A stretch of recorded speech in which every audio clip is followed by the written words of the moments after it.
এই তুই কি আমার বলদ পাইছিস যে 10 মিনিট দাঁড় করে রেখে তারপর ভূগোল বুঝায় চলে যাবি? না, 5 মিনিট দাঁড়াবো। 5 মিনিটের মধ্যে যদি 50 লক্ষ টাকা আনতে পারিস তাহলে আমার গাড়ি বিক্রি করবো, আর না হলে আমি চলে যাবো এখান থেকে। সমস্যা নাই, আপনি 5 মিনিট খারাইতে পারবেন তো, আর 5 মিনিট বেশি খারাইবেন। এই 5 মিনিটের লেগে আপনারে 5 লাখ টাকা বেশি দিমু, টোটাল 55 লাখ টাকা দিয়ে গাড়ি কিনুম। কোনো চিন্তা করেন না, আরে প্রয়োজনে এর খাড়া খাড়া আর 5 লাখ বাইর করে দিয়ে দিয়াম, বুঝছেন? আপনি খারান, 10 মিনিটের মধ্যে আপনার টাকা যাইবো। আরে এই বেটা, তুই যে আমার জামাইরে ছোট করলি না, 5টা মিনিট খারাপ, এই 5টা মিনিট পরে তোর যে সুরাত, যে তুই এইরকম দাঁড়ায় আসছো, তোর সুরাত যে কই যাইবো এটা তুই একটু পরে দেখিস। আপনি 5 মিনিট খারাইবেন বেশি, 5 মিনিটের লেগে আরো 5 লাখ টাকা বেশি দিতাম। ভাবি টাকা আমি লইছি।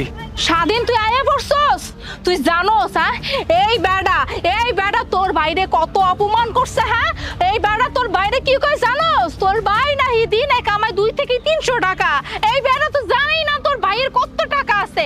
তুই এক কাম কর, তুই যে টাহাড়ি আনছস না, টাহাড়ি এই বেটার পায়ে এখনই মেললে মার দে এখনই দে, এখনই মেললাম, আর টাকাগুলো এখনই মেললাম। আর ঠিক আছে ভাবি, আমি এখানে ফেলতেছি।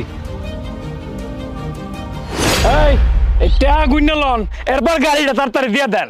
আসলে ভাইজান আমার ভুল হয়ে গেছে, আমি আপনাদের চিনতে পারিনি। আর একটা মানুষের পোশাক যে সবকিছু না, এটা আমি ভুলে গিয়েছিলাম। আর আমি চাইলেও এই গাড়ি বিক্রি করতে পারবো না, বিক্রি করলে আমি অনেক বড় বিপদে পড়ে যাবো ভাই। এই থামেন, এখন টাউট পারি বক্কর চক্কর কথা কইলে কোনো লাভ হইব না।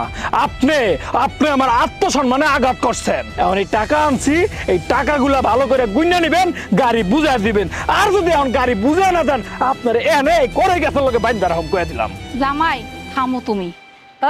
এই বেটা, তোরে আমি সেই শুরু থেকে কইতেছিলাম যে আমার জামাইরে নিয়ে উল্টা পাল্টা কথা কবি না, মানে কবি না। আমার জামাইয়ের টাকা পয়সা সম্পর্কে তোর কোনো আইডিয়াই নাই। এইরকম পোশাক পরে রাস্তাঘাটে হাঁটাচলা করলে ওই মানুষটা কি গরিব হয়ে যায়? ওই মানুষটা ফকির হয়ে যায়? ওই মানুষের কোনো টাকা পয়সা নাই। আর তুই কি কইলি? হ্যাঁ এইরকম কাপড় চুপুর পইরা যারা ঘোরাফেরা করে হেরা দিনে কামায় 2 থেকে 300 টাকা, তাই না? তোরা আমি বারবার কইছিলাম আমার জামাইয়ের পোশাক দেখা তুই কোনো বিবেচনা করিস? তা মানুষের পোশাক দেখে তোরা ভাইবে ফেলস ওই মানুষটা ফকির, ওই মানুষটা গরিব, ওই মানুষটা বড়লোক। আচ্ছা আর নাসি তোর কথা, তুই যে এরকম মানজা মাইরা একেবারে স্যুট বুট পইরা আর এত দামি একটা গাড়ি, বিরাট বড় একটা গাড়ি লয়ে যা এত ভাব মাইরা দাঁড়াইলি, তুই আজকে আমার জামাইরে যে কথা কইছিস না, আমার জামাইরে যে নাপন করছে, বিশ্বাস কর আমি যদি একটা মাইয়া মানুষ না হইতাম, আমি যদি পোলা মানুষ হইতাম, তোর ট্যাংরি বাইঙ্গা এনে হাতে ধরাই দিতাম। হ্যাঁ আমার জামাইরে নিয়ে এত বড় বড় কথা কস, তোরে যদি জীবন আমার সামনে দেখি না, দেখিস তোর আমি কি করি।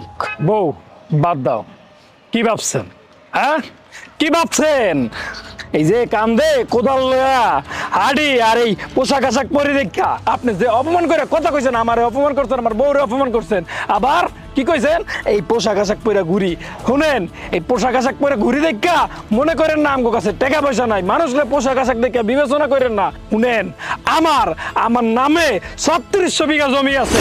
আমি যদি আপনারে আমার জমির ভিতরে গাড়ি লিয়ে ছাইরা দেই না, আপনি সারাদিন খালি ঘুরবেন 10 দিন ঘুরে আপনি শেষ করতে পারবেন না। আপনি আমারে আঙুল তুলে কতক্ষণ, ছোট লোক কয়ে কতক্ষণ। আমি কৃষক দেখে আমি নিজের নিয়ে গর্ব করি, কারণ আমি ফসল ফলাই দেখা সারা পৃথিবীর মানুষ খাওয়ান পায়। আমি যদি না ফসল ফলাইতাম আপনারা খাওয়ান পাইতেন না। কৃষক যদি না থাকতো আপনারা না খায় মরে যাইতেন। আবার আইছেন বড় বড় কথা কইতে। স্বাধীন, এই যা টাকাগুলা উড়া লয়ে আয়। আর আপনার এই গাড়ি কেনার আমার কোনো ইচ্ছা নাই। আমার বউর আমি পুরান গাড়ি কিনা দেবো কিনলে, আমি আমার বউর নতুন গাড়ি কিনা দিব। আপনারে বুঝান লাগতো আমি কেডা, আমার ক্ষমতা কতটুকু আপনারে বুঝাইছি। আর যদি কারো লগে এরকম খারাপ আচরণ করতে দেখি, তাহলে এই যে আমার কোদালের আছাড়ি আর আপনার সারা শরীর, কথাটা মাথায় রেখেন। বউ চলো।